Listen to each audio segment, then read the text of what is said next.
Hey guys, it's Faye from SolarFlow and I am back with an all new video. Today's topic is a deep dive behind the veil energy read into Moscow, Idaho and the so-called Idaho 4. So if this sounds good to you, please stick around, and if not, I will catch you at another video. Now, before we dive in, I'm just going to share with you guys that a lot of information has come in. And that is because I was asked at two separate occasions to look into the city of Moscow, Idaho on its own, and perhaps the police there, because there has been a lot of whispers and speculation if the investigation into the crime was on the up and up, or if there has perhaps been some corruption. And I was also asked to look into the students themselves. Because in the past, I had looked into the primary suspect, which is a person by the name of Brian Kohberger, and I have linked the video that I have done with him down below. If you have not yet seen it, I definitely recommend going back and watching it. But I had never done an investigation or behind the veil energy read on the students or on the city. So that is what today's video is going to be about. And a lot of information had come in. First and foremost, because I looked into the city, and then 6 months ago, I had looked into the 4 students themselves. Now you may be wondering, why if I had looked into them 6 months ago, I had never shared what I had found?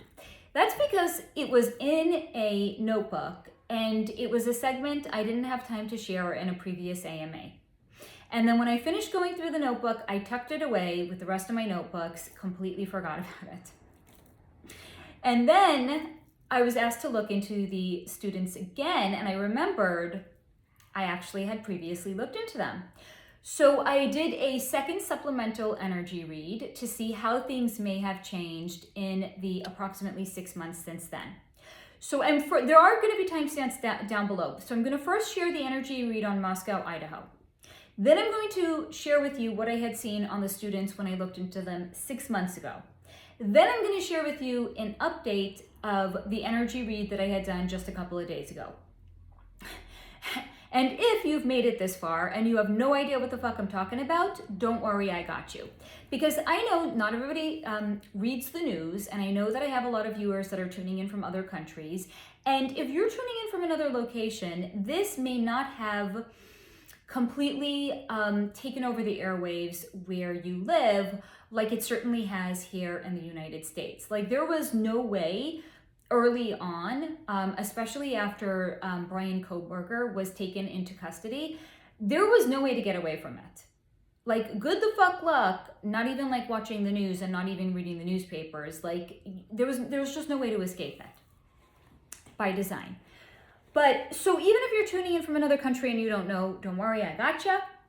I'm going to be sharing some very, very basic 3-dimensional information facts on this case to bring you up to speed. Now, for anybody that's a potential Agent Smith, or if you want to say you left out facts and you left out information, there's a reason why. First and foremost, guess the fuck what, guys? If you have internet access and you can watch me on YouTube, that means you have internet access and you can go to Wikipedia yourself. No one is here to hear me read what Wikipedia says about anything. You guys are here for the goods that the guides bring. And that's what I want to spend the most time focusing on. The goods that the guides bring. So this is literally like the first paragraph in the crime's Wikipedia page, which I find to be so funny that a crime has its own Wikipedia page. It does. So I'm literally just going to read to you like the first paragraph of it, just to keep you guys abreast of what the actual crime itself was. Then I got 2% personal opinion that I'm going to share with you. Then we're going to do the energy read on Moscow. Then we're going to look into the energy of the students. Timestamps down below. You are welcome to hop around if you want to. All right, here we go. 3-dimensional facts off of the crime's Wikipedia page. In the early hours of November 13th, 2022, 4 University of Idaho students were fatally stabbed at an off-campus residence in Moscow, Idaho. 6 weeks later, on December 30th, 2022, A 28-year-old man by the name of Brian Kohberger was arrested in Pennsylvania, where he is from and where he was spending the holidays. And he was arrested on 4 counts of first-degree unaliving and 1 count of felony burglary. Prosecutors are seeking the unaliving penalty. And what this is, if you're from another country and you don't know what it is where the prosecutors are not seeking to incarcerate somebody for the duration of their life without the possibility of parole. It's where whoever is found guilty of this crime, they themselves are going to be unalived as well. And it can be done, I don't know if they still do like the electric chair. I think the primary method right now is they inject something into the person's veins that unalive them. So they are seeking the unaliving penalty in this particular case because they have found the crime itself to be so heinous that they think it merits the unaliving penalty. Now, the victims of this crime were 4 University of Idaho students by the name of Kaylee Goncalves, Madison Mogan, Xander Kernodle, and Ethan Chapin. Now, I'm going to share with you 2% personal opinion before we get into the energy read. And I'm going to share it with you for a reason, because I'm, if you will, kind of like planting a seed in your mind. So that way, when you get to the energy read, you're already going to have this percolating in the background. The reason that I'm doing that is because I'm going to present 3, and I know you don't know what I'm talking about yet, don't worry. I'm going to be presenting 3 things that are personal opinion to you so that you can have it in mind when we get to the energy read. And I'm very curious to hear if any of these line up with your own personal opinion or if it's none of the above. Okay? So what I found to be personally, again, 2% personal opinion, of note, and one could even say unusual, was the fact that the primary suspect in this case, Brian Kohberger, was not interviewed by police prior to being arrested. And I believe that this was done because either the police, were either never going to even consider him to be a suspect, so they didn't need to interview him until something later had changed and then they decided they just needed to arrest him, or it was done to give him ample time and opportunity to clean his car out and to get rid of any evidence that linked him to the crime, or a third possibility, it wasn't necessary for some other unknown reason. Now, if you are familiar with the case, you might be hearing this and you might be saying, but hold on, Faye. Why did they need to give him ample time and opportunity to clean out his car? Or, like, it doesn't even make sense because they found touch evidence. They found touch DNA, his DNA. They found his DNA at the crime. So if they already found his DNA at the crime scene itself, why did they need to give him ample time and opportunity to clean out their car? For him to clean out his car, right? Or if they were never even going to consider him to be a suspect, why does it even matter that they have his touch DNA at the crime scene? All of this is going to come into play when we get to the energy reading later on. That's why I'm sharing it now, okay? I'm giving you a little bit, actually, something I never do. I'm actually giving you 3D information to retain because it's actually very much going to pertain to the energy reading a little bit later on. Now, another thing that I had found to be particularly of note is the fact that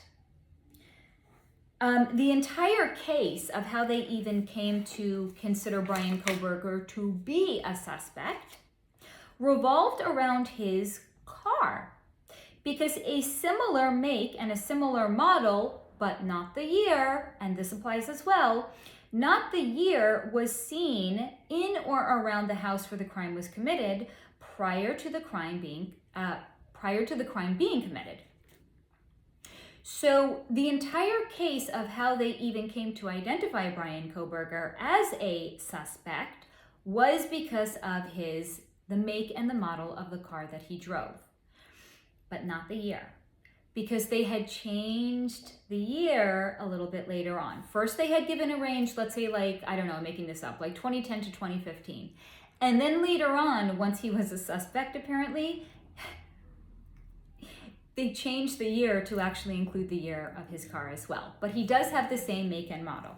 So some 3D information to get you apprised of this case in case you were not familiar with it, as well as some 3D information that I was sharing with you to keep in mind when we get into the energy read on Brian Kohberger.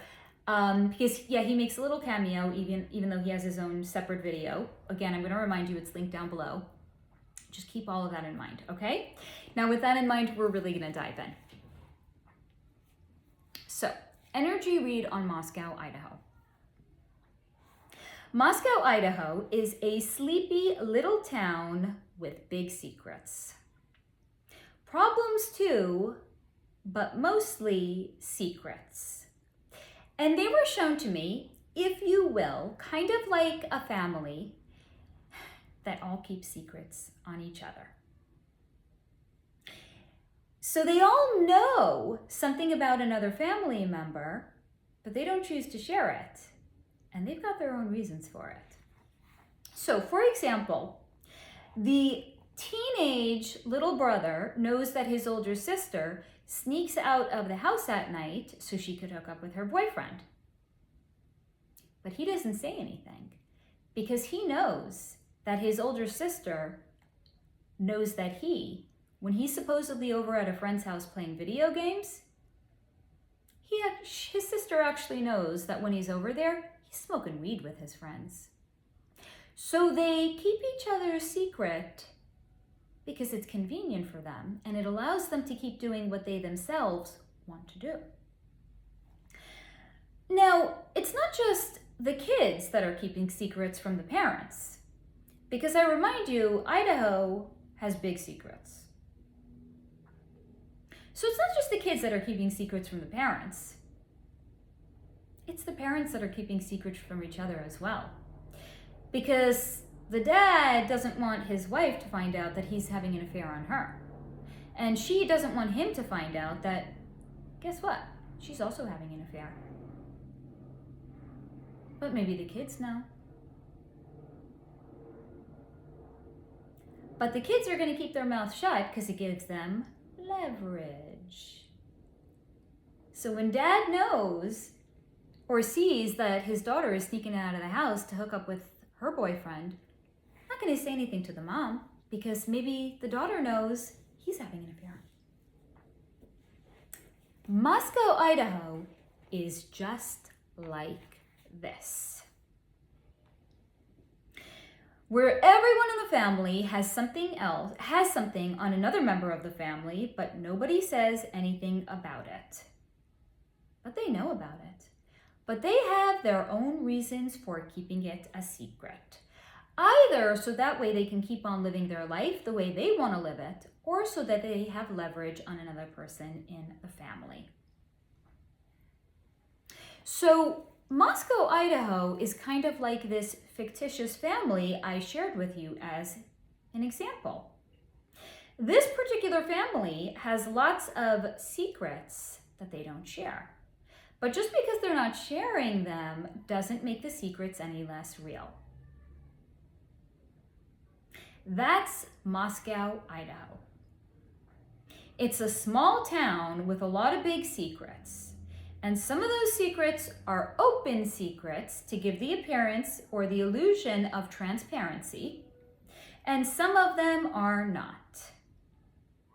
And those that are not are the ones that we're going to be talking about today.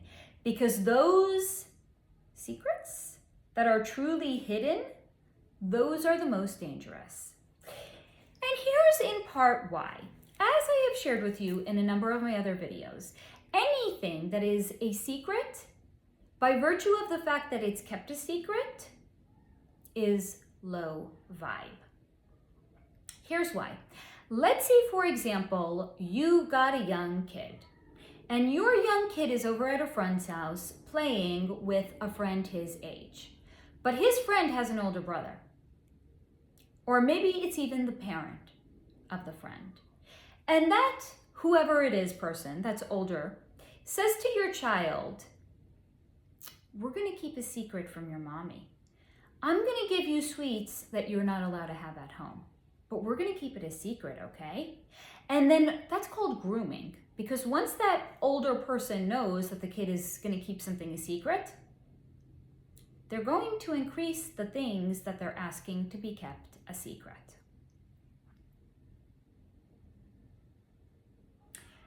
So anything that starts as being a secret is by virtue of the fact that it is a secret and somebody is being kept out of it because the intention behind it is for nefarious purposes. By virtue of that fact alone, it is low vibe. Doesn't even matter what it is. Doesn't even matter if it's maybe just the friend knows that this kid is not allowed to eat sweets during the week before dinner. And he goes over to his friend's house and he says, I'll give you some sweets, but keep it a secret from your mom. Even if it's that harmless. Secrets are always low vibe. And the bigger the secret, the way more low vibe they are. Now, in case you were wondering, what are some of these secrets that are big, little, or anything in between, but that are nonetheless low vibration? They are drugs, sex, but without the rock and roll. Because a sleepy little town like Moscow, Idaho has no need for rock and roll. But drugs and sex? Oh yeah. The drugs, because the drugs pass the time and make living in Moscow, Idaho bearable. And the sex, well, it's first and foremost because everybody has it. But in a sleepy little town like Moscow, Idaho, that doesn't have much going for it other than a university with a lot of cute little co-eds running around, there's a lot of horny men that would want a piece of that. Because aside from nothing, even though I myself have personally never been to Moscow, Idaho, real life over here, even though I myself have never been to Moscow, Idaho, and I can't tell you from firsthand experience, there's nothing going on there. But in the energy reading, aside from nothing, other than the University of Idaho going on there, Moscow, Idaho actually has nothing. Other than all of those cute little co-eds living away from home, possibly for the first time in their life. And it's every slightly little pervy man's dream to get his hands on one of those girls. And how do they get their hands on them, you may be wondering. Don't worry, we get there. So while the intention first may not have been to flood the town with drugs, and that's the word that came in, flood. So while the intention may not have initially been to flood the town with drugs, it happened. And once it happened, those cute little co-ed girls perhaps found themselves with a little drug habit that they couldn't afford. And it didn't take any great genius to see the desperation in their eyes, begging for a fix, while wearing a cute little crop top with the bottom of their boobs hanging out of it, and their little pants that sat low on their hips, revealing their taut little tummies, sometimes even with a cute little belly ring. It didn't take a genius to look at these girls with the hot little bodies and the desperation in their eyes to see this was a gold mine. And since these drug dealers were men who knew a lot about what other men liked, a plan was born. And then from that plan, a prostitution ring was created. See where we're going yet? Except the prostitutes weren't professional prostitutes. Oh no. They were these cute little co-eds. And they were the dream of any man who had ever perused the pages of the nude magazine Barely Legal and were willing to pay a pretty little penny for their own barely legal dream. Except it wasn't the prostitutes who were getting paid. Not that the girls were prostitutes. They became unwilling and unknowing prostitutes because they weren't getting paid. So they didn't even know that they were considered to be prostitutes. They were just doing it so they could support their drug use. Because how else do you get these cute little barely legal co-ed girls to sleep with perhaps some older, maybe even pervy, but certainly older men, when they thought they were going off to college to get the university experience, where they think they're going to be sleeping with maybe like the captain of the football team, or maybe it's that cute guy that they keep eyeballing in their math class. They certainly don't think they're going to end up sleeping with a pervy older man. So how did it happen? Here's how. Again, sleepy little town, a whole lot of nothing going on. So as tends to happen when there's a whole lot of nothing going on and people want something to help pass the time, invariably it ends up being drugs. I didn't make the rules. It's just the way it tends to work. Different towns call for different drugs, right? Because if you're maybe sitting at home on a Thursday night, maybe you don't want to do coke. But maybe if you're going to like a club in Miami, you want to do coke. But maybe if you're just sitting around at home, you want to do something else. Maybe you want to do a downer. I don't know. Maybe you want to mix your gin and tonic with something or another. So people are sitting around bored at home. Maybe they're drinking a beer, whatever the fuck it is. Drugs find a way into sleepy little towns where nothing else is going on. Not just sleepy little towns. I'm not like singling out sleepy little towns. There's drug use in every city and every state in the country and overseas as well. Again, I don't make the rules. I live in the same world as you.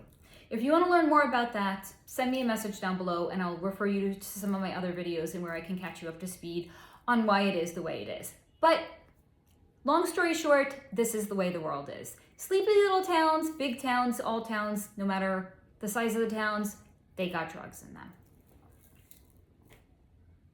And it didn't take a fucking genius to look at these little co-eds running around campus or going into a cute little cafe in town, wearing cute little cut-off shorts right before spring break, to think they were sitting on a fucking gold mine. So what happens? The drug dealers decide they're going to get some drugs to the co-eds. Maybe they're going to even be the preferred drug choice for a fraternity or a sorority. Because underage drinking is not the only thing that goes on college campuses. There's a lot of illicit drug use as well. So the sorority has their favored drug dealer. Maybe he's been going there getting drugs for the girls for years. Maybe he even gives them a lower price because they're so cute. Again, it doesn't take a fucking genius to figure out it's a gold mine. So maybe the first time somebody knew it's a freshman, they show up on campus, it's a sorority party, drug dealer's there. He's like, I know her. I've been selling drugs to her for the past 3 years. She's graduating next year. I know her. I've been selling drugs to her for 2 years. You're new. I don't know you. Who are you? How old are you? Where are you from? Don't worry, honey. First time's on the house. Here you go. First one's on us. Maybe the first time's not on the house only. Maybe the second time it's on the house also. Maybe the third time.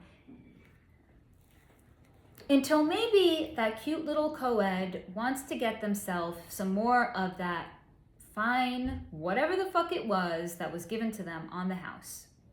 But now they have to pay for it. Now maybe they have a student loan and the student loan goes directly to the university. Maybe the student loan also covers their living expenses. Guess the fuck what?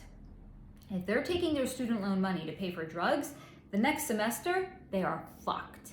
They are well and truly fucked because now they don't have money to pay for their housing. That's a problem. But let's say their parents are paying for their housing and they have a student loan that's covering their education. Or maybe their parents are paying for everything. But the parents have figured out in advance what their living expenses cost. So if from 1 month to the next or a couple of months later, the kids are suddenly going to the parents and they're like, I need more money. And the parents are like, I don't understand why. We figured out your living expenses. The kid's not going to say, I need money for drugs, Mom. So they may have gotten themselves unknowingly hooked on drugs without also knowing the intention was to turn them into a fucking prostitute. Because prostitution, guys, it's the world's oldest profession. And it's a tale as old as time. Because here's why. Modern day pimps, or certainly pimps in this case, because the drug dealers became the pimps, modern day pimps are not like pimps from like the 1970s. Oh no. Because maybe back then, young girl gets herself a boyfriend and he says, baby, I love you. I'm going to take care of you. You don't gotta worry about nothing. And then maybe sometime later, 2 weeks maybe a month later, maybe 2 months later, he says to her, baby, I love you so much, but you got to sleep with this man to show me that you love me. What? And maybe she does it. Maybe she doesn't do it. And if she doesn't do it, she gets knocked around a little bit. Maybe she gets like a black eye. And then when she heals, the next time he comes to her and he says, baby, you want to show me you love me? You're going to sleep with this man for me? She's going to sleep with him. Maybe he's even going to be, he's going to be suave. He's going to be like, baby, for me to take care of you and to give you the kind of life that you want to live, I need you to sleep with this man for some money. He doesn't have to do anything. He's the pimp. He's just arranging for her to sleep with a man and he gets paid. Because maybe she's young, maybe she's a runaway, maybe she grew up in a house where there was abuse anyway and this is normal to her. Whatever the case is, it's a tale as old as time. But as time evolves, apparently pimps have evolved too. Because these drug dealers are now the pimps. And they are raking it in. Because they're getting paid money for the drugs. They're getting paid, it's a very small investment on their money. Maybe they need to go over and give this girl something on the house a handful of times. And then guess the fuck what? Handful of times later, you got yourself a girl who's desperate for the drugs and doesn't have money to pay for it. And maybe she doesn't have friends yet in town. She's new and there's nobody she can go to and she's ashamed because it's a secret. And she doesn't want to go to her parents and say she got caught up in a bad situation. But maybe she's even in a sorority. And maybe the girls that are a couple of years older than her, maybe they don't want to help her get clean. Because maybe all this time, they've been getting free drugs, they themselves, with the expectation that as they're getting ready to graduate and get out of town, they're gonna call that drug dealer over to the house and introduce the new, young, barely legal co-eds to come over so they can get drugs given to them on the house. Because guess what? Again, I don't make the rules of the world I live in, I just live in it. There's a reason there's a magazine like Barely Legal, which is showing girls that appear to be very young. barely legal, barely 18, nude. Because some men like girls that are barely legal. Some of them even like girls that are not yet legal to have sex with. And certainly in a sleepy little town like Moscow, Idaho, was no exception. Girls kind of age out of this, because if there's pervy men that like the barely legal, maybe they're not going to like the 22-year-old looking girl, but they're going to like the 18-year-old looking girl. And guess the fuck what? When there's already corruption, maybe there's a couple of girls that are, in fact, still illegal. I don't know what the consent age is in Idaho. Is it 18? I don't know. Maybe there's 17-year-olds that are having sex with much, much older men. So again, it did not take a fucking genius to look at all of these cute little co-eds, knowing who their customers were in town and knowing that they were sitting on a fucking gold mine. Because yes, there were ample men in Moscow, Idaho that would want their own cute little thing to play out their dream and bring their barely legal fantasies off the page and come to life. But the girls were not getting paid because the girls didn't know that they were prostitutes. They were just sleeping with these men so they could get access to the drugs that they wanted. It was the drug dealers who were raking it the fuck in. Because first they were getting a return on their investment for their drugs from their drug clientele. Then they were turning these young unknowing things into prostitutes, and then they were getting paid for that themselves.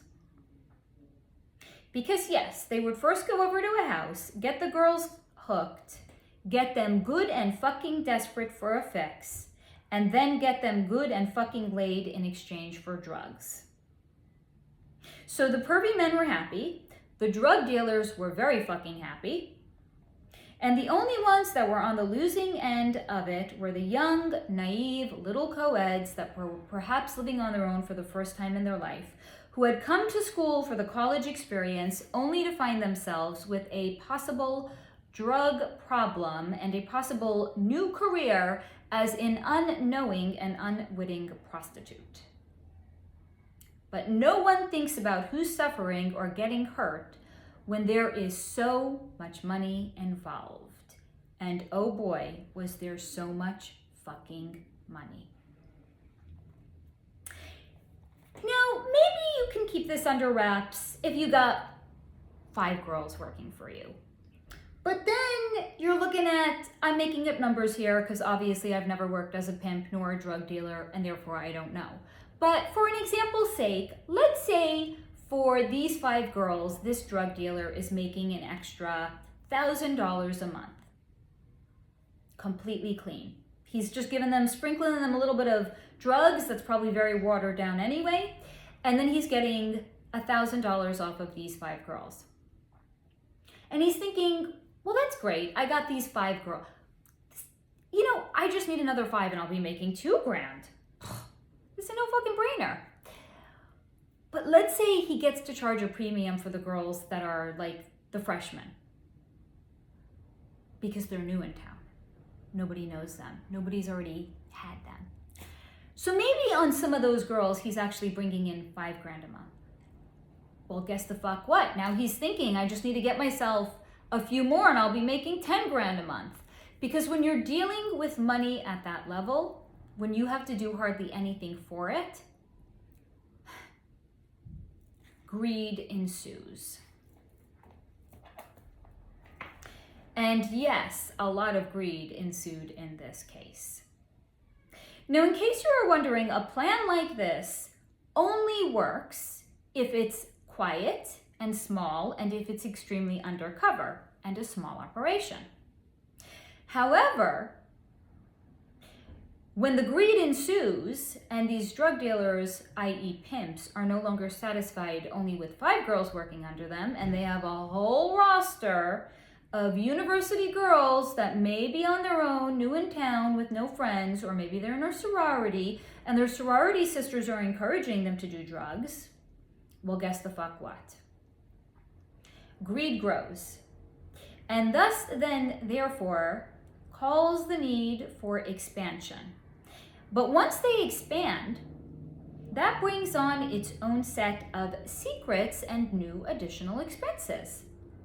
Because now you can't just be shuttling 4 girls around town. Maybe now you need to get drivers to shuttle these girls around town, because you don't got 4 of them, you got 20 of them. Or maybe 30, or maybe fucking 50. However many there are, suddenly it calls for expansion. And once you expand, that brings on a whole new set of additional expenses and secrets, such as paying people to look the other way. Maybe it starts off with slipping some money to beat cops to have them look the other way. But the more girls they have, the more people have to get paid off to look the other way, because they're peddling drugs and they're peddling prostitution as well. So now it's not just the beat cops that are getting paid to look the other way. Maybe now it's the detectives that are getting paid to look the other way. And then holy fucking hell, the next thing you know, you gotta pay the police chief off as well. And now maybe it's not just the police who know about it. Maybe it's the university that knows about it. Because maybe a few of these girls that were there on their own and didn't have family and had no one they could turn to, maybe they ended up going to a guidance counselor, and then the guidance counselor had to go up the upline, and the next thing you know, it's the fucking head of the university that knows about this. And maybe he's gonna make a whole fucking stink about all of this. He doesn't want his students turned into fucking prostitutes. Then the next thing you know, you gotta pay off the person or the people who run the university. Maybe even the fucking guidance counselors need to get paid off. Okay, that's a lot of overhead, that's a lot of expense, that's a lot of secrets. But here's the thing. It's not just the people that live in the town that are pervy old men.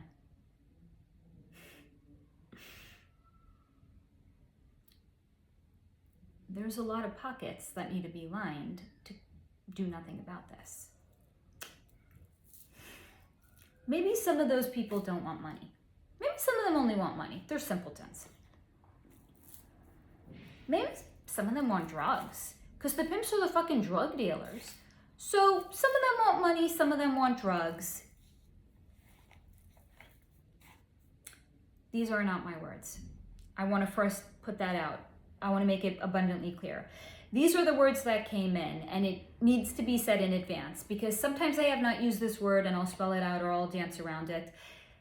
The way I'm going to use the word in this case, because I want you to understand the way the girls were seen. And if I don't use the word, you're not going to understand. Because yes, some pockets that were lined with money. Some pockets that were lined with drugs. But some people, maybe they wanted the drugs, maybe they wanted the money, maybe they wanted a little bit of everything, maybe they wanted it both, maybe they wanted it all. Some of them certainly, because not only the paying Johns in town were the pervy little old men. Sometimes the people that were having their pockets lined to look the other way, they wanted their own pussy parade supply. And again, these are not my words. I'm only sharing it so you understand the way in which these co-eds in the university were seen. They were seen as somebody's personal pussy parade supply. Talk about degradation. So yeah, sometimes the people that's pockets were being lined were lined with drugs. Sometimes they were lined with money. Sometimes they were lined with drugs and money. Sometimes they were lined with drugs, money, and their own personal pussy parade supply. So now, because the operations have expanded and grown so much, where it's not just the beat cops, it's not just the detectives, it's not just the head of the police and the police chief, It's not just the guidance counselors, it's the heads of the universities. Holy fucking hell. Are there a whole bunch of secrets now to keep?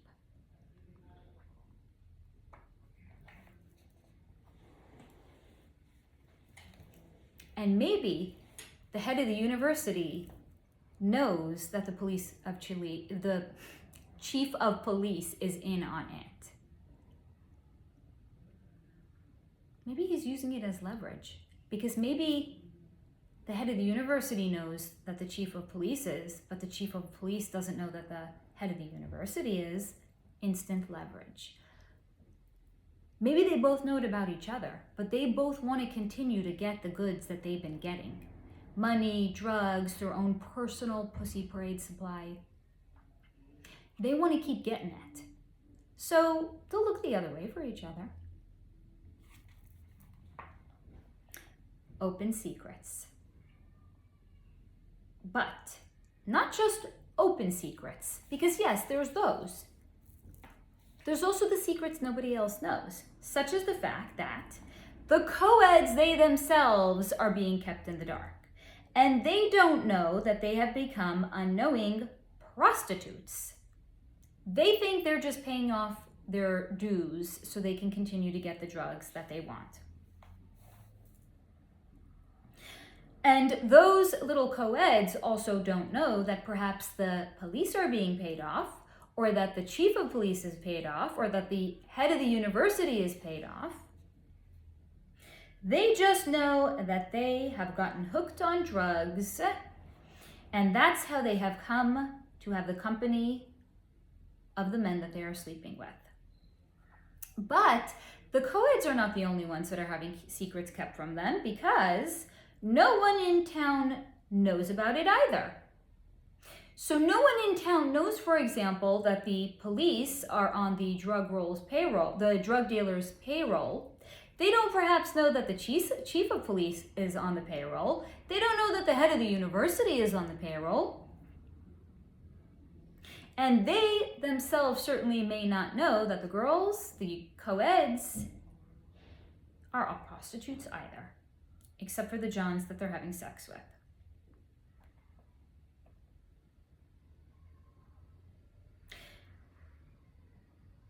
And no one knows, except the ones that know don't care. Because they're either getting paid with money, drugs, or sex to look the other way and not say anything. Now, in addition to all of that, which is a lot, you got co-eds that are unknowingly turned into prostitutes. You got any number of people along the way that have having their pocket lined to keep that information to themselves. Maybe it's the cops, it's the head of the police, it's the head of the university. It could even be the district attorney, because maybe drug charges are suddenly disappearing. For the drug dealers in town, you scratch my back, I scratch yours. Whole lot of secrets being kept in town. A whole lot of agendas that are being kept secret as well. And in addition to all of that, then there's also the University of Idaho itself. So you have the interest and intention of the Johns in town that want to have sex with the cute little co-eds. You have the interest of the co-eds themselves that want to perhaps continue to get access to drugs. Then you have all of the other people along the way that are, I'm repeating this ad nauseum for a reason. You're going to see why a little bit later on. Then you have all of the people along the way that are having their pocket paid to look the other way. So imagine, if you will, this is a Shakespearean play. These are all characters: co-eds, Johns, drug dealers, chief of police, head of the university, and then I'm about to introduce to you another character as well. The University of Idaho is its own character in this Shakespearean tragedy. And just like we've already gone over the desires of all of these other characters, right? Because if you're going to write a good play, you gotta give some dimension to your characters. You don't want lame ass I do a lot of reading. Trust me, I don't want to read about one-dimensional characters. I have stopped reading books because they are one-dimensional, and I have given books 1-star reviews because the characters are too one-dimensional. Nobody wants to read a book with one-dimensional characters, right? Certainly not a Shakespearean play. We want robust characters. The Johns want pussy. The students want drugs. Everyone who's paid to look the other way, they're getting something out of it. And the drug dealers are getting just tons and tons and tons of money. Plus maybe having drug charges dismissed. If it would even get that far. So what does the University of Idaho want? Now that we've already talked about all of that. The University of Idaho, if it was a character and we were giving it dimension, only cares about admission. So, the University of Idaho certainly does not care what it takes to get kids to come to the University of Idaho. Because the only thing they want, the only thing that is giving this character dimension is admission. They don't care what it takes to get those admission numbers up. A party reputation for the university? Not a fuck is given. Let the kids party. They're like Marie Antoinette. Let them eat cake, but it's not cake. Let them party.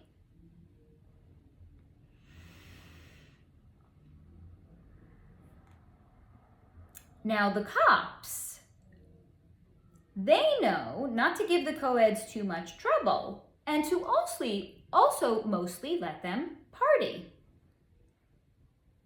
Because if it's what the University of Idaho wants, and that is the main, it's basically, again, what I had shared at the top of the video, there's nothing in Moscow, Idaho, but the University of Idaho there. So the entire commerce of Moscow, Idaho is run basically off of the few people that live there and the co-eds.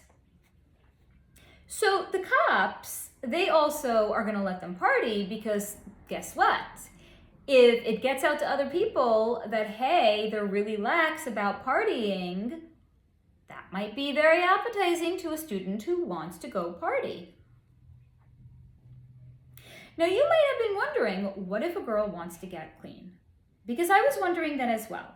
What if they want to try to get off the drugs that they have been given on the house so they could be turned into an unknowing prostitute? What if they want to get clean and they want to stop being prostituted out? Even if they don't know that they're an actual prostitute, they want to stop sleeping with these men. They want to have more agency over their own life.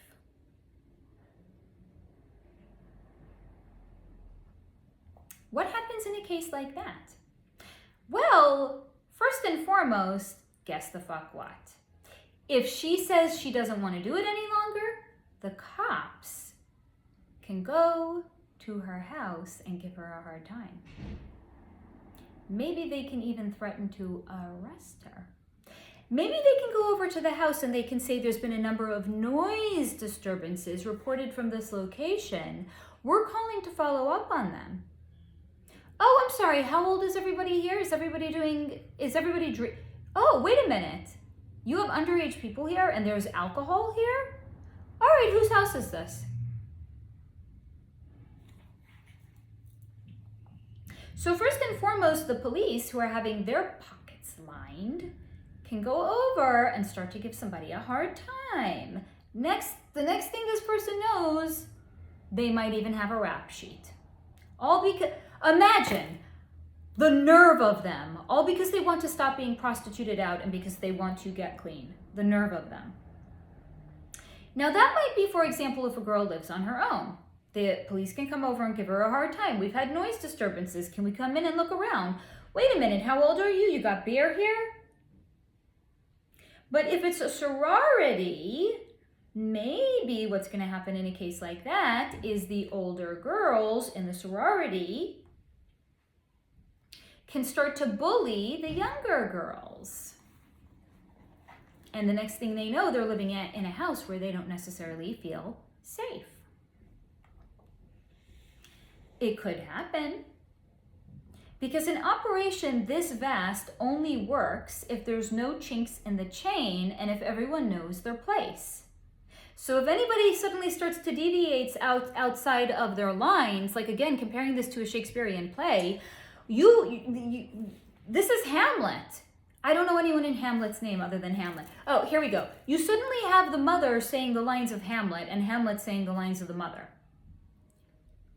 It would be fucking chaos. It's like, yo, buddy, we cast you to play Hamlet. Please read your lines only.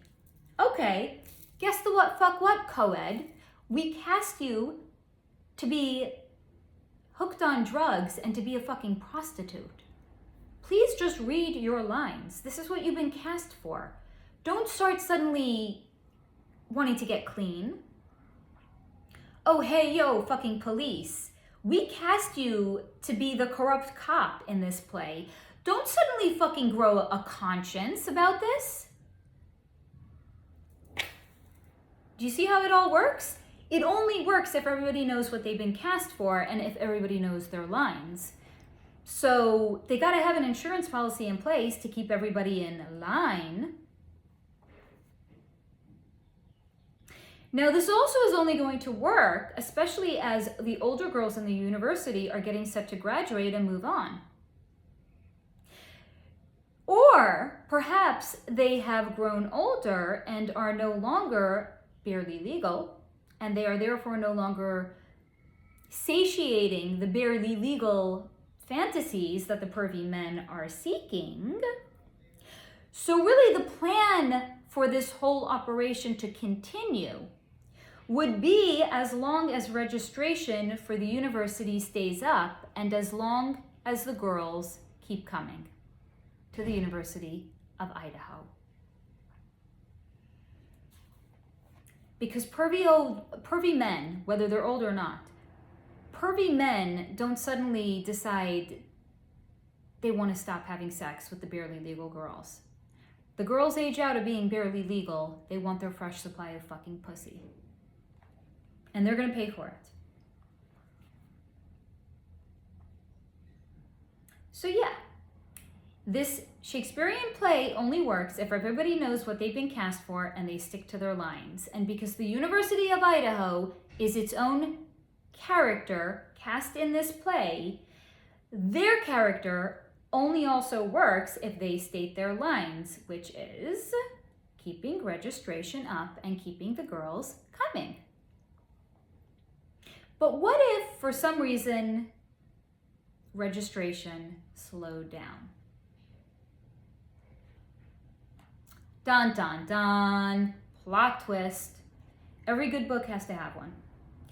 And what if instead of that happening naturally, and thus all of these other characters having a crisis on their hand, because registration is down, or the drugs are hard to come by, and then the whole very lucrative deal looks like it's going to collapse, what if instead of it collapsing because registration is down,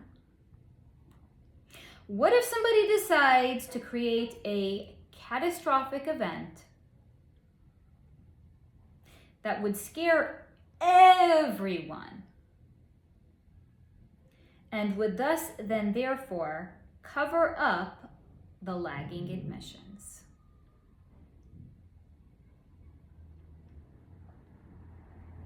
So instead of having a bunch of angry pervy men complaining, they don't care about the why, they just want their influx of young barely aged girls.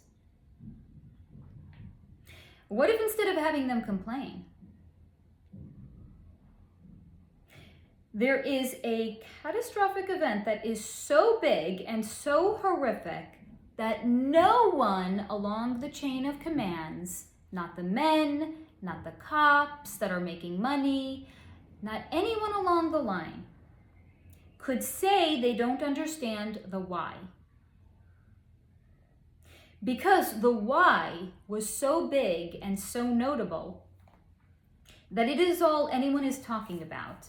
but not just in Moscow, Idaho, or Idaho, maybe not even in the state, but the entire country. And maybe it's so big and it's so notable that it's all anybody is also talking about in other countries as well. Well, then surely no one could complain they don't care about the why, because the why is all anybody could talk about. Because there's been a trend lately, college admissions is down.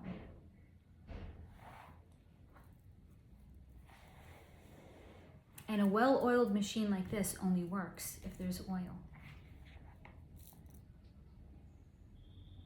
So to cover up the oil supply crisis, they blew up an oil plant. That's the equivalent of this.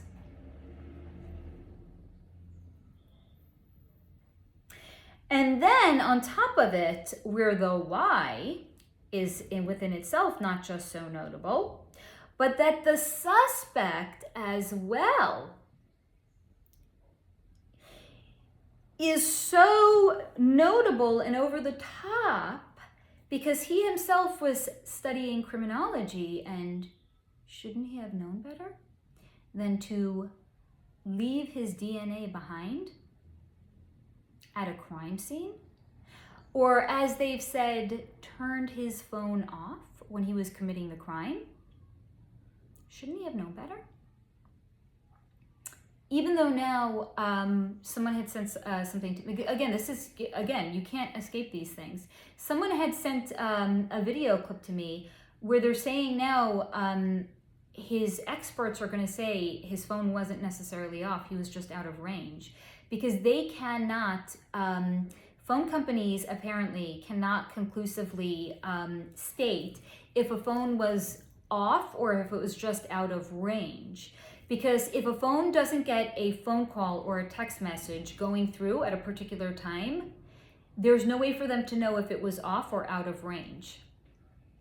Very, very interesting.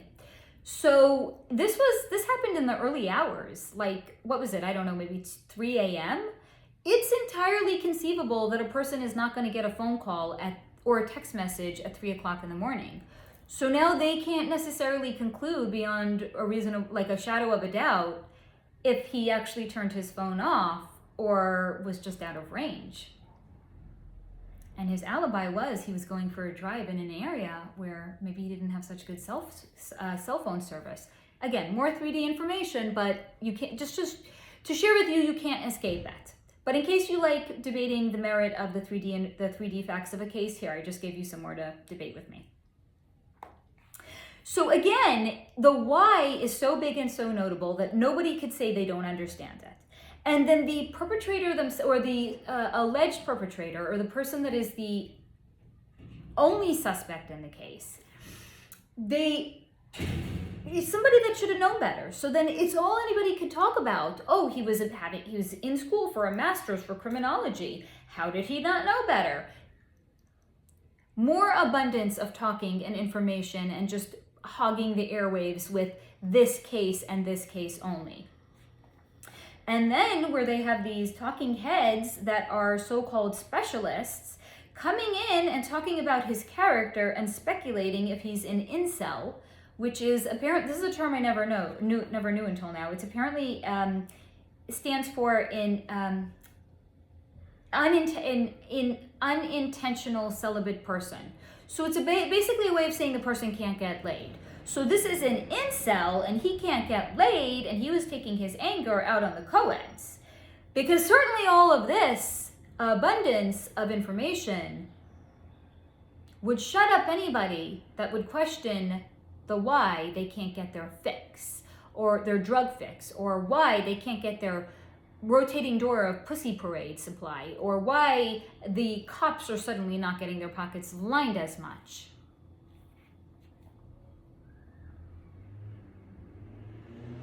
Now then you might be wondering, but hold on a second, Faye, if this is the case, who exactly orchestrated this? Was it the character known as the University of Idaho, did they suddenly see that admissions were down and they were like, oh my fucking God, we better cause some catastrophe here? Was it the chief of police? Was it the drug dealers? Who orchestrated this event? I'm so glad you asked. Because what if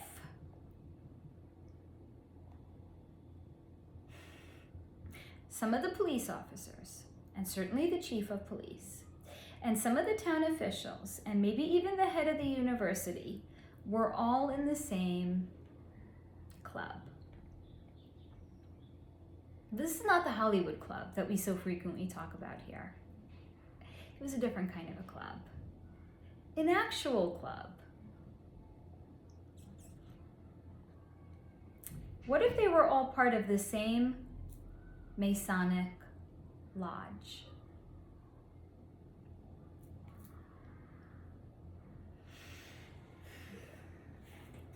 So the chief of police, the head of the university, maybe some detectives, maybe the district attorney, were all Masons. As these types tend to be, especially in a small town. Because guess what I found when I did a quick 30-second Google search?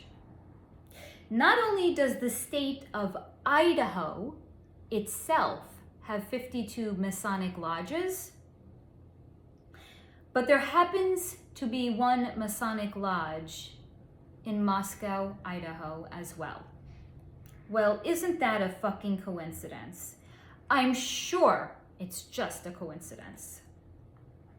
Except, what if it's not just a fucking coincidence? Because what if these Masons did what they sometimes do, which is create a so-called false flag event? Don't worry, we'll talk about that in case you're not familiar with it. So let's say they created a false flag event that was so horrific, it created long-lasting aftershocks, not just in Moscow, Idaho, but worldwide. Because many false flags, that's exactly what happens. They tend to be known about worldwide. Now, not all for the same reason. I'm going to talk to you a little bit about that. So in case, first of all, you're not familiar with the false flag, here you go. It's an event that is staged. It's kind of like being punked. We, the people of a state, citizens of a particular country, we're being punked, but we don't know that we're being punked, okay? So there's an event that appears to be real, and if you are not somebody that's a script writer of that event, you would think that it's real.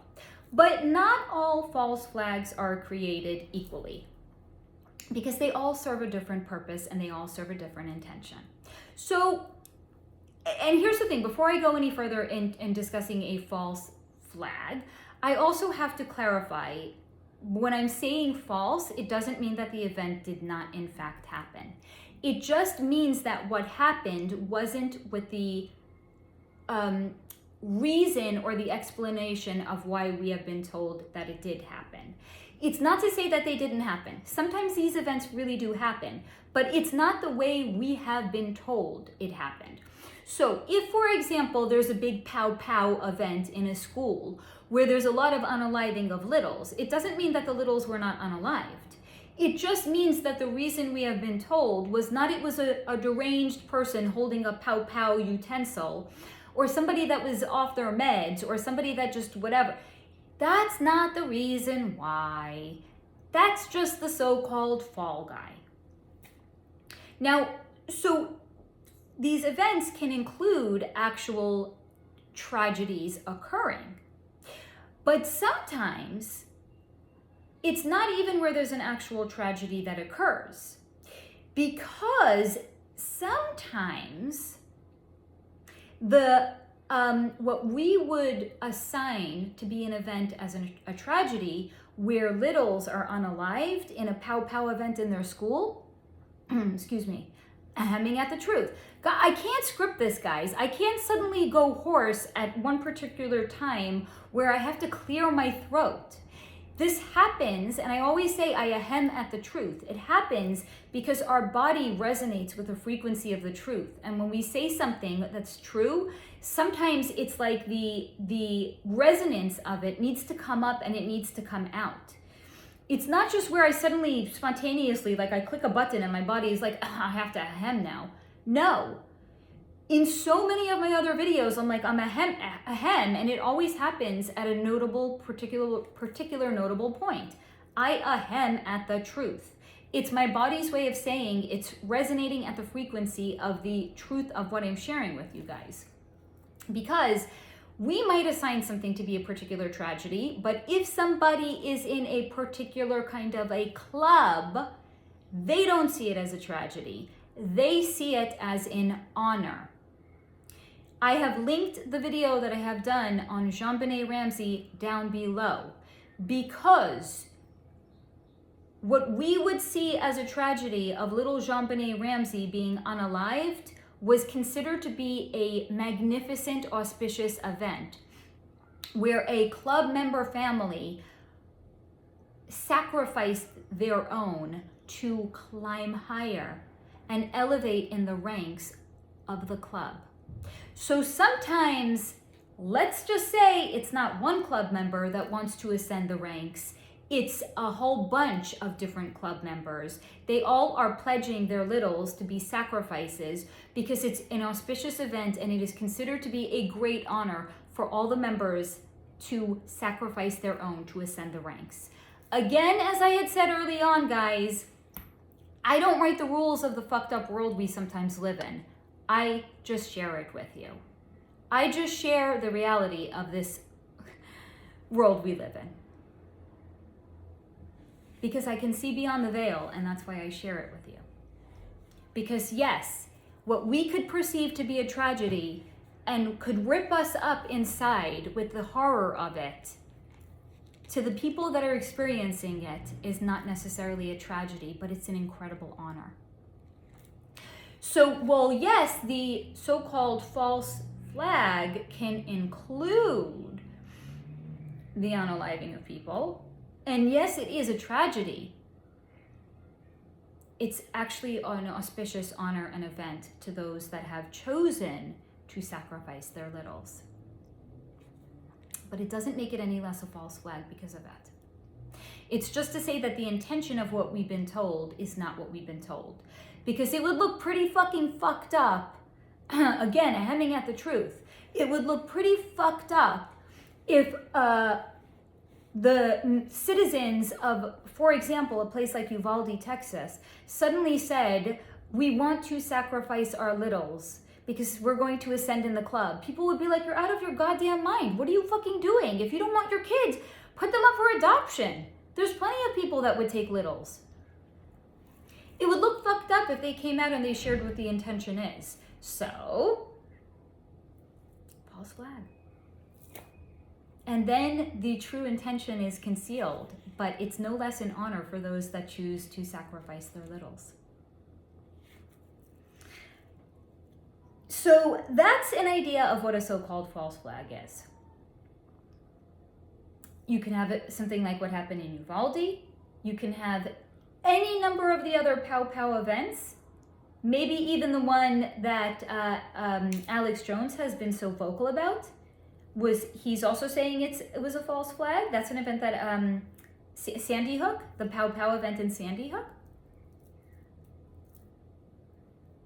Any number of other, because here's the thing, if something is so fucking big and notable that you can't get away from it, there's a reason why. Because there are not just these big events that are going on. There's little ones that go on too. But they're not reported on the news. Because maybe they're real events. Because the news doesn't tell us the actual news. The news tells us what they deem we need to know, or the talking points that they're given and told what we need to know. And if you want to know more about that, if this is the first time you're hearing about all of these things, comment down below. I will share some of my other content that will direct you in understanding it. Or if I even have the time to do it, I'll link it down below. Because my videos are here's the thing, everything that we explore is connected. We do not live in a vacuum. Events as horrific as what happened in Moscow, Idaho, doesn't exist in a vacuum either. Pow events don't exist in a vacuum. The Hollywood industry is not separate from a lot of other industries in the world. Everything is connected. As those that have been here for a long time can attest to. Back to my notes. So yes, because I went on for a little bit of just tiny little tangent over there. So what if these Masons in the town of Moscow, Idaho, had all worked together to create a false flag event that was so horrific that it would create long-lasting aftershocks, not just in Moscow, but especially in Moscow, and would then therefore cover up the lack of admissions? Because here's the thing, the heads of universities, they have to answer to somebody. What if people are complaining admissions are down? We're noticing there's a trend where admissions are down. Okay, well, guess the fuck what? Now we're going to create a reason for why admissions are down. And what if there was a young man that also happened to have been a member in this Masonic club in Moscow, Idaho, that was a hungry young man, and he was really eager to join the higher up ranks of the club? What if he volunteered to do such a heinous crime because for him it would elevate his status in the club? Just like JonBenet Ramsey's father sacrificed her because it elevated his status in the club. So what if this young man was so eager to join the higher ranks that he would volunteer to do this? Because maybe this was something he himself had wanted to do anyway. But also because he was so desperate to join the higher ranks of the club, and he knew if he did this, it would impress his brothers.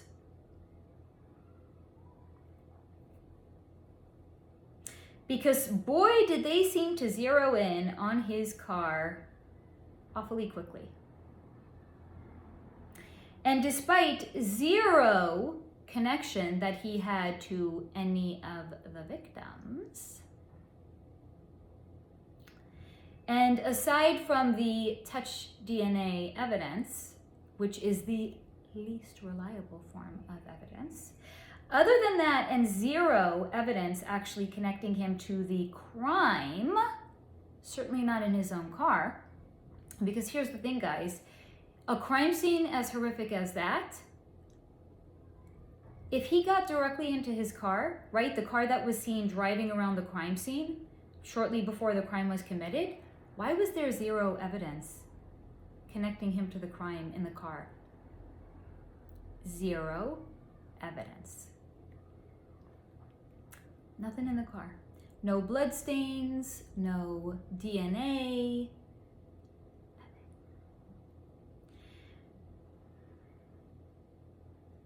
Other than all of that and the complete lack of connecting him to the victims and no evidence in his car, they happened to find one speck of touch DNA. And it also happened to have belonged to someone that was studying and in a master's program for criminology. Isn't that just such a magnificent coincidence? Really, somebody that should have known better didn't actually know better. Wow. How does that work exactly?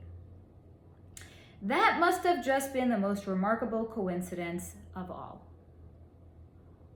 Almost like it was planned. Because maybe it was.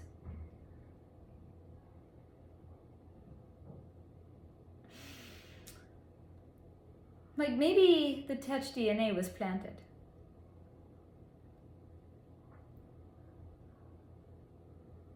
Or maybe it wasn't even there at all. But because they're all in the same club, it was just said that it was there.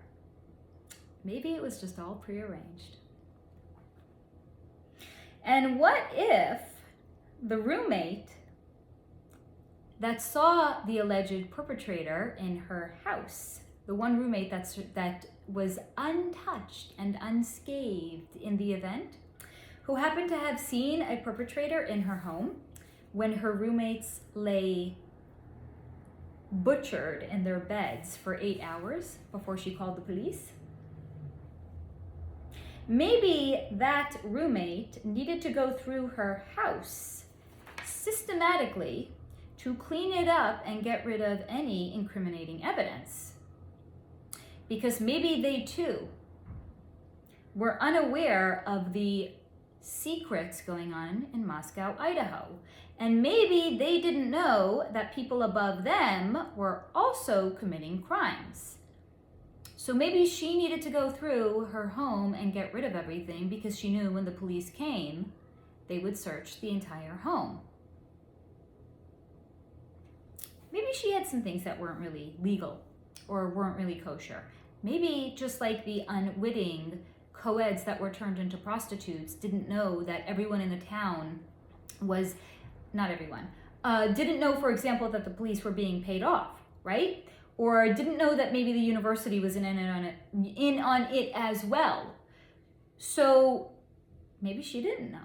So she needed to get rid of any incriminating evidence because she didn't know that other people were also committing crimes. And it's not to say that if crimes aren't happening, no one's going to be held accountable. It's just to say, if you're in the club, they're not going to be held accountable. Because secrets can be deadly. And those 4 kids lay slain in their room for close to 8 hours before the authorities were ever even called. That's not suspicious at all. And when the police arrived, they said the smell of blood was so overwhelming and evident. And in addition to the smell of blood, there was so much blood that it was seeping out of the walls, the external walls of the house.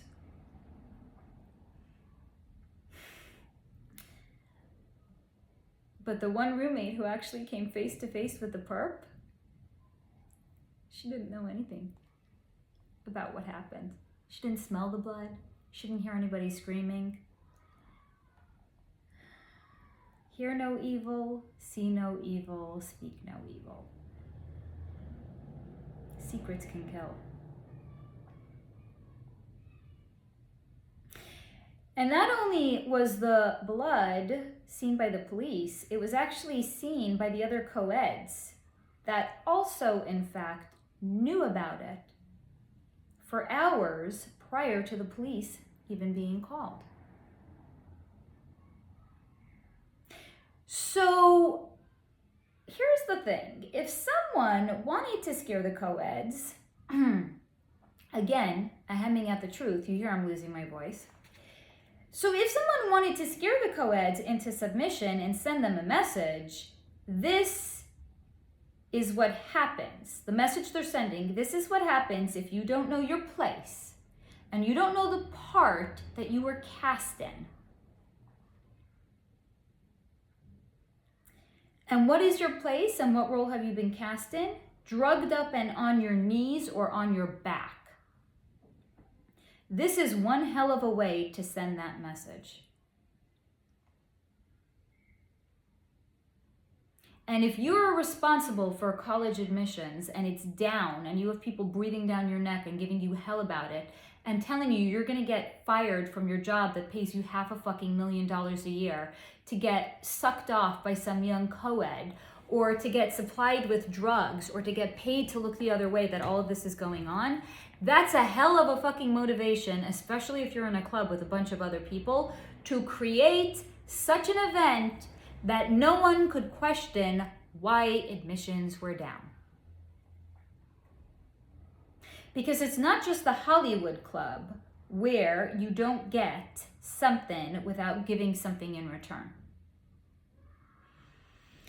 You don't even get to leave the club if you want to. because secrets can indeed be very deadly. Just ask the Idaho 4. Now, that is what I have for you on what happened, the energy read of Moscow, Idaho.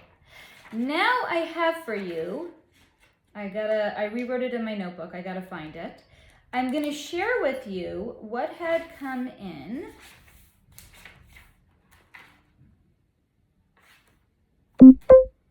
That's not good. Did I put it in a different place? Did I put it in a different notebook? Paging my notes, paging my notes. I told you, it's real life over here, guys. Real life.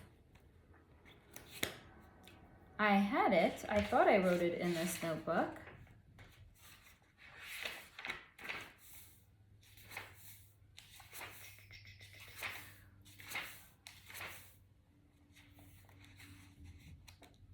Okay, I think this is it. I can't find it. Oh my God, guys, I'm just clearly not meant to share this information with you. This is so wild. I'm so sorry, guys. I just found it. Okay, never mind. Here we go.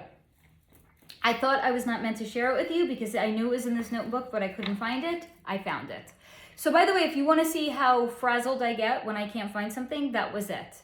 I just kind of get more perplexed and more confused. I don't get like upset about it. I was like, okay, clearly I'm just not meant to share it with you, but whatevs. Okay, I found it. I'm clearly meant to share it with you. So here we go. This is the update I had done on the Idaho 4 students channeled back in November of 2023. So that's about 6 months or so from today, because now is May 2024. This was channeled 6 months ago in November of 2023. And after I do this, I'm going to give you the check back in that happened in a couple of days ago. So when I had looked into the energy of the students themselves that had crossed over, this is what was shown to me. Every time I have looked consistently, every time I had looked prior to then, or tried to look into the past lives to see the soul connection to what had happened to the Idaho 4, to see what had happened in a past lifetime that connected to this one and why they agreed to come into this incarnation to have this happen to them. The 4 of them stood together, blocking me from seeing anything that was going on behind them. They did not want me to see the past life connection, which I thought was wild. One of them also stood with their finger up to the lip like this, indicating shh and to keep quiet. Or another way of reading it is they were saying that they themselves had to keep quiet or could not speak. Now, at the time, I wasn't sure which one it is. I actually had since gone on to see who it was, and I'm going to share with you. It was, hold on, I have her name over here, because Mia names. I think the one that had her finger up and was telling me not to talk was Kaylee. So she was the only one that was going like this to me. So she was either saying I couldn't talk about it, or she was saying that she herself had to keep quiet or she could not talk about it. And this same thing would consistently happen every time I had gone back to try to read the energy. Until one time in November of 2023, when I had gone back and something was different. And that is where Kaylee, I think it was Kaylee, had told me, quote, not to believe everything I hear, end quote. And she didn't specify what not to believe. So my personal opinion is that she meant don't believe everything you yourself hear about what's being reported about this case. And she had done that while pointing to her ear as if to point, like really drive the point home, don't believe everything you hear. really to drive the point home. Now, another way of saying this could be, because here's the thing. I'm connecting to her energy. She's on the other side. She's already crossed over. It could be another way of her trying to say to me, don't believe what you hear. Do the energy read and see what comes in. Another way of also saying, don't believe the 3D, go to the 5D, go to the energy.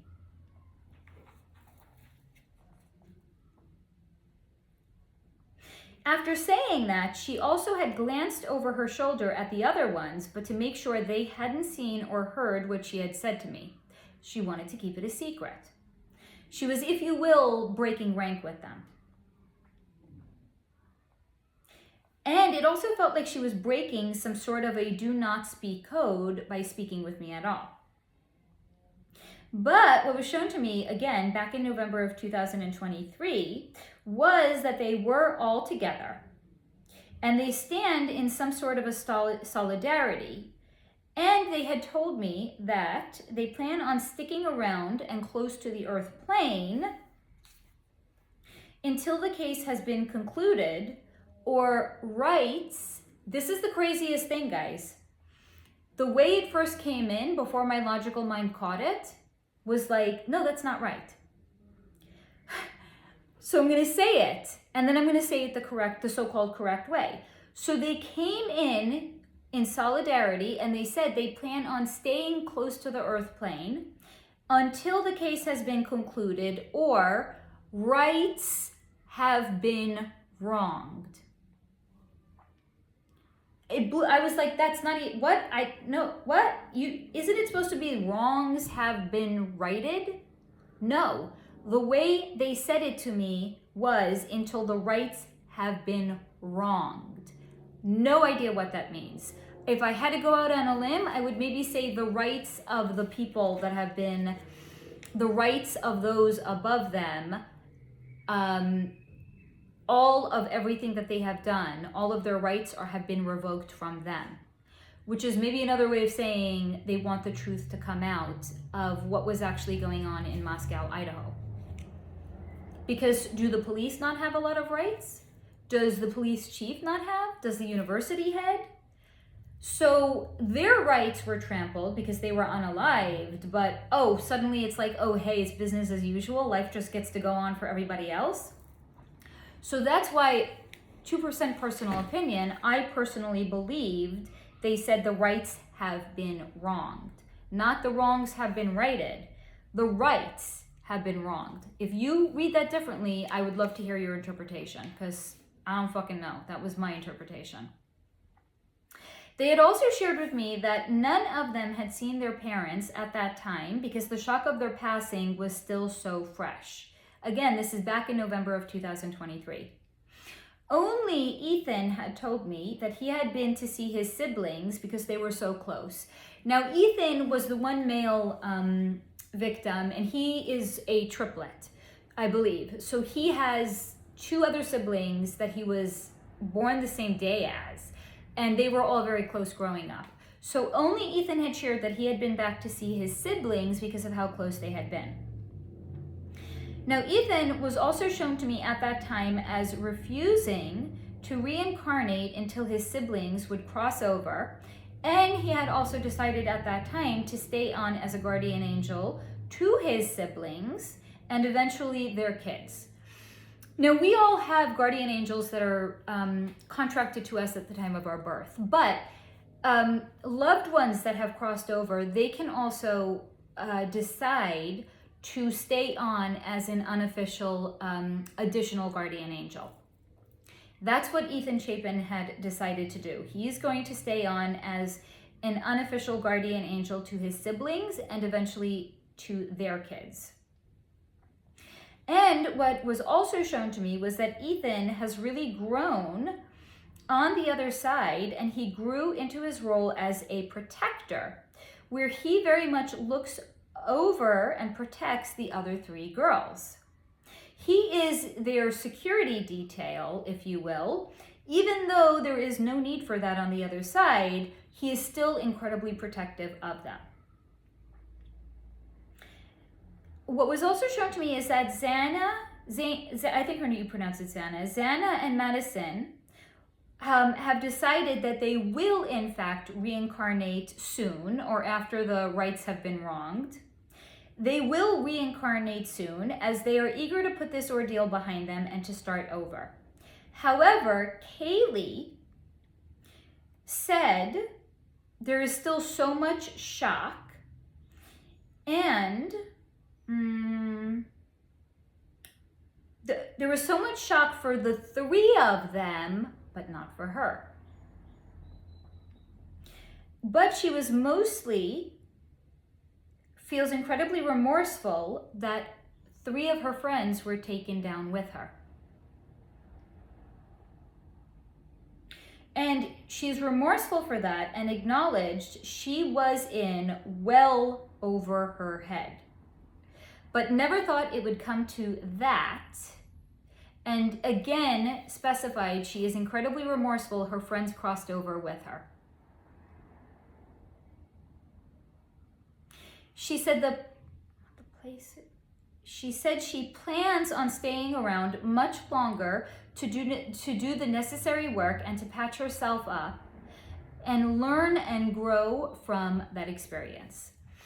So that is what I had picked up when I had looked into this in November of 2023. Again, about 6 months ago, and I was like, if I'm doing a video on this, I might as well check back in and see if anything has changed with the energy of the Idaho 4 since then. So I did. This was channeled about 2 days ago, which I'm sharing with you right now.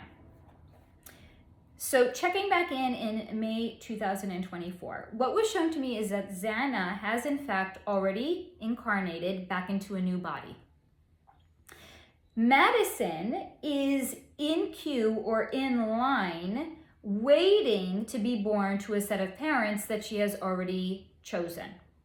Now, what was shown to me about her parents is they suffered a miscarriage and they're waiting a little bit to try again, but she is actually going to be, and I'm not suggesting you like try to find out who this is. Like, good the fuck luck trying to like identify who this is. It's just what was shared with me. She's waiting for them to feel ready again to try for her, and she's going to be born to them. Madison is content to wait and to see, as she feels this is a good time to get to know her upcoming birth parents and who they are in this life, because she knows who they were in other incarnations because she was tied and connected to them in some way. She just chose to come into them in this particular lifetime, so she's taking the time to learn to know them, who they are in this life. But she shared with me they are very gentle and she's very excited to have a life with them. Xana, because Xana has already been reincarnated, is already 3 months old in her new life, and her new parents are very much in the thick of it, and they are incredibly sleep deprived, as you know if you've ever had a 3-month-old, but they are very happy. They were shown to me as having a solid and healthy, loving marriage, and she too is incredibly loved.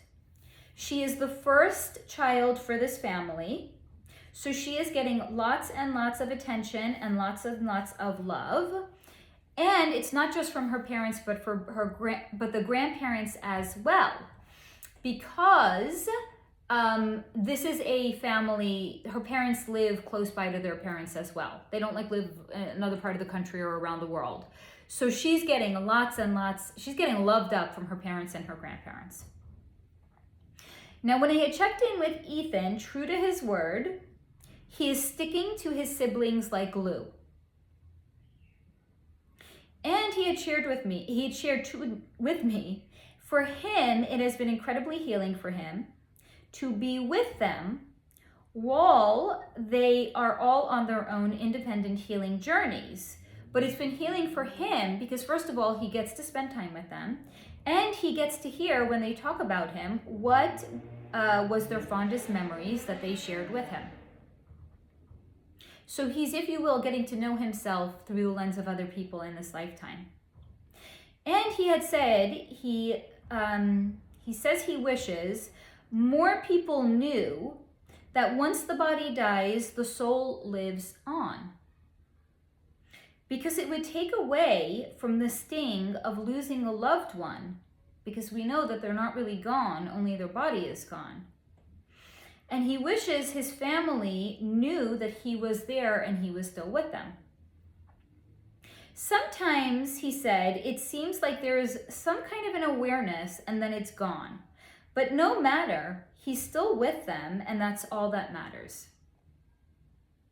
I asked if he knew that Xana and Madison had moved on, and he just shrugged. He says he's happy for them if this is what they wanted and if this is what their soul needed to move on. No judgment on his part. They all went through a trauma, and each one gets to decide how they need or how they want to deal with it. So I ask him now if he's ready to deal with the soul component, because they didn't want to talk about it before. So I asked if he wanted to talk about the soul component, but he shakes his head and he said no.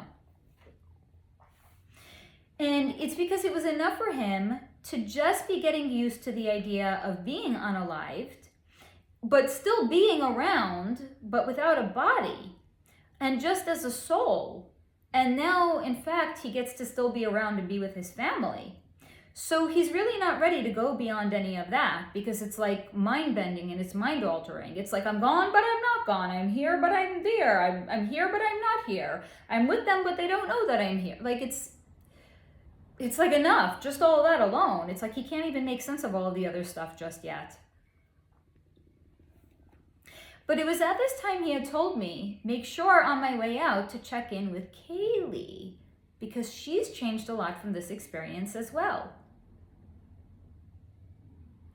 So I do. After I disconnect from Ethan's energy, I go check in with Kaylee. And she's incredibly and deeply introspective and tells me she has been spending lots of time seeing her life and her life choices and how mind-blowing it has all been, but in a good way. Because she's seeing it through the lens of almost as if it's a movie without the human attachment. So she can really see the choices that she had made objectively and not take it all quite so personally. So it has been mind-blowing, but in a very good way.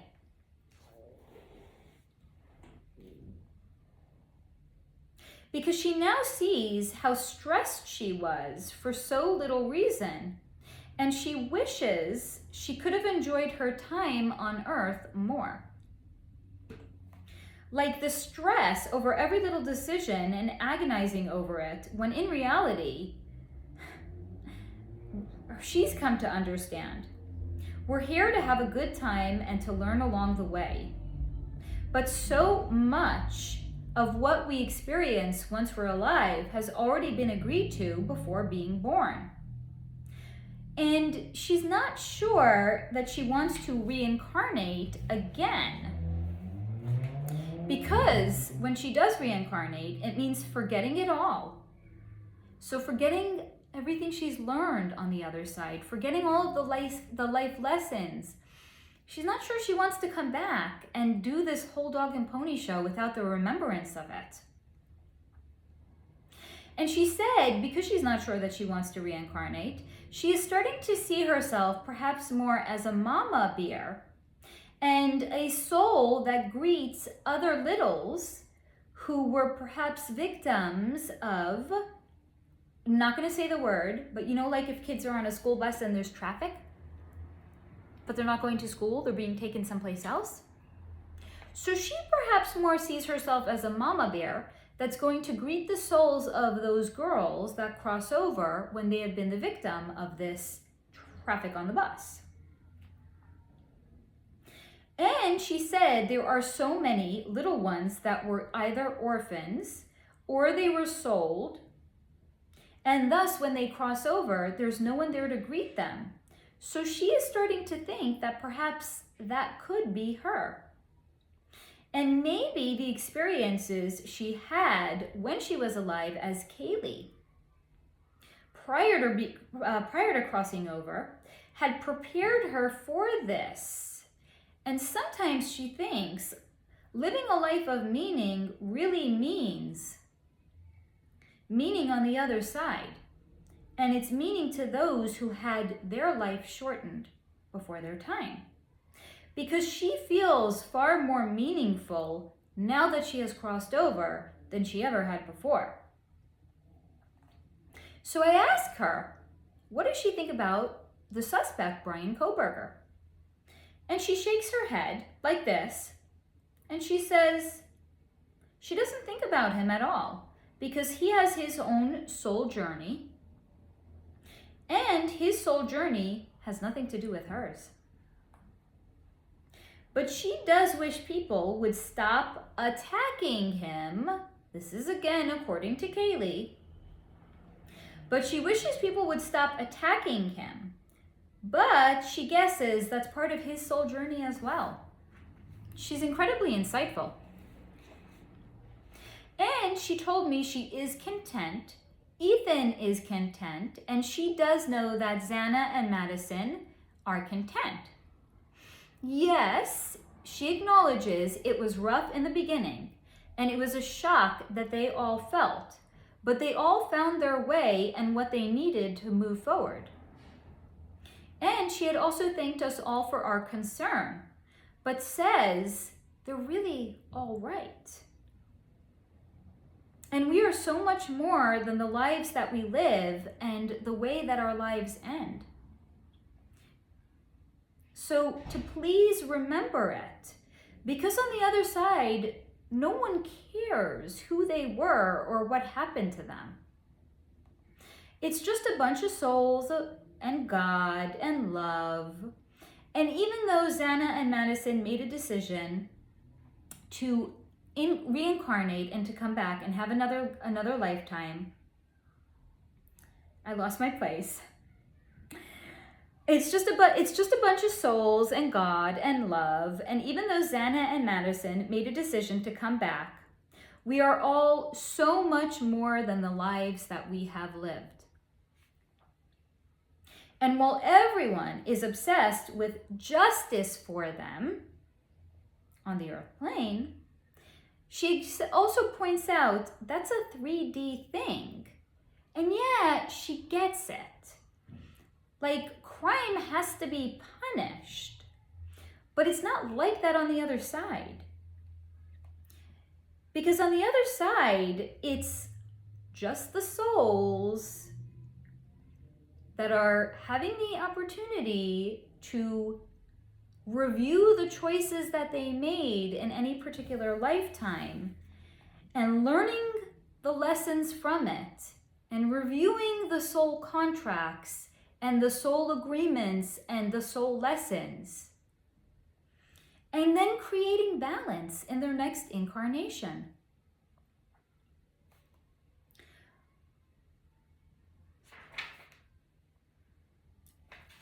But no one on the other side looks at crime and thinks it's a crime that they committed.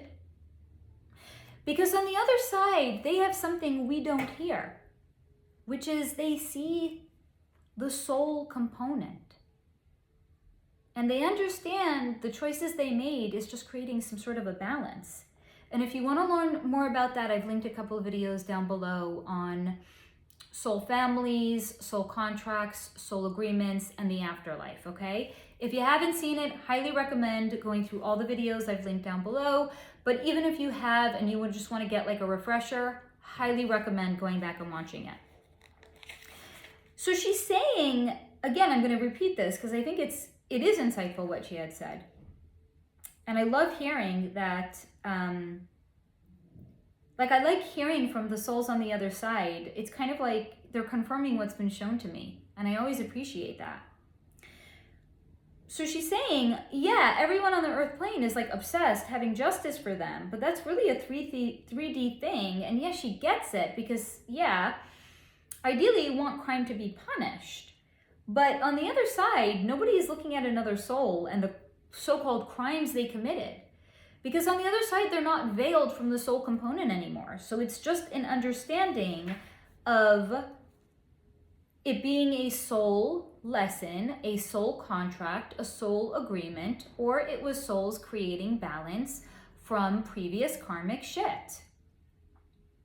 And thus, it's just choices made to correct karma. And really, there's nothing wrong with that. And how did she choose to finish the conversation? She said, so take care, and she wishes us all well. So that is what I have for you on an energy read on Moscow, Idaho. What was going on there? And checking in with the Idaho 4, both from 6 months ago as well as more current, to see what is going on with their souls. I hope that you have found this video to be insightful, maybe even thought-provoking. I remind you to please take what resonates and to leave the rest behind. And as always, and until next time, to stay in the high vibration.